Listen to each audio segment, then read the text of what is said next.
Hi மக்களே. So எங்கள் சேனலில் வெறும் ரீல்ஸ், இன்ஸ்டா ரீல்ஸ், அப்புறம் டப் ஸ்மாஷ் அந்த மாதிரி தான் போட்டுட்ருந்தோம். ஸோ தொடர்ந்து இனிமேல் நாங்கள் 2 months கண்டினியூவாக வீடியோ அப்லோட் பண்ண போகிறோம். Only to support Thalapathy TVK. So நான் தளபதி ஃபேன். எங்கள் வீட்லேயும் எங்கள் 2 குட்டீஸ் இருக்காங்க, அவங்களும் தளபதி ஃபேன். ஸோ அதுக்காகவே தான். ஸோ இனிமே வீடியோவில் just day to day TVK updates, Thalapathy பற்றி எதாவது அப்டேட்ஸ், இதுதான் நாங்கள் ஜஸ்ட் பாயிண்ட் வைஸ் ஷேர் பண்ணலான்ட்டு.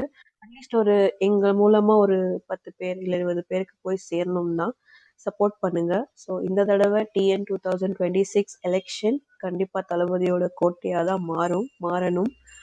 அதுக்காக மாற்றம் வேணும், மக்கள் மாறணும் மெயினாக. ஸோ அதுக்காக தான். இன்னும் சில பேர் அந்த காலத்து 80s 70s பீப்புள் இன்னும் டிஎம்கே அவங்கள தான் சப்போர்ட் பண்ணுறீங்க.